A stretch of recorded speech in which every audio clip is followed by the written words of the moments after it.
ఈ ఏడాది సంక్రాంతి చిత్రాల రసవత్తర పోరులో మెగాస్టార్ చిరంజీవి, నందమూరి బాలకృష్ణ తలపడ్డారు. ఈ పోటీలో సంక్రాంతి హీరోగా వాల్తేరు వీరయ్య మూవీతో చిరంజీవి విజేతగా నిలిచారు. వచ్చే ఏడాది సంక్రాంతి చిత్రాల పోరు మరింత ఉత్కంఠభరితంగా సాగేలా ఉంది.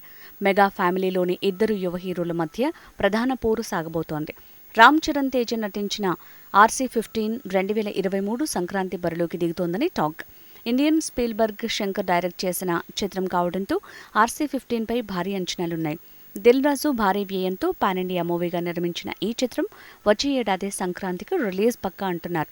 మెగా ఫ్యామిలీకి చెందిన మరో యువ హీరో అల్లు అర్జున్ పుష్ప చిత్రంతో పాన్ ఇండియా స్టార్గా సత్తా చాటాడు.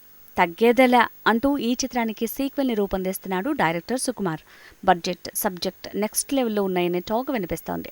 పుష్ప ది రూల్ అనే టైటిల్తో తెరకెక్కుతోన్న పుష్ప 2 2023 సంక్రాంతికి విడుదల కావటం ఖాయమని తెలుస్తోంది. మేనబావులైన చరణ్, బన్నీ తమ చిత్రాలతో వెండితెరపై ఢీకొట్టడానికి రెడీ అవుతున్నారు. ఈ హోరాహోరీ పోరులో గెలుపెవరిదో తేలాలంటే వచ్చే సంక్రాంతి వరకు ఆగాల్సిందే మరి.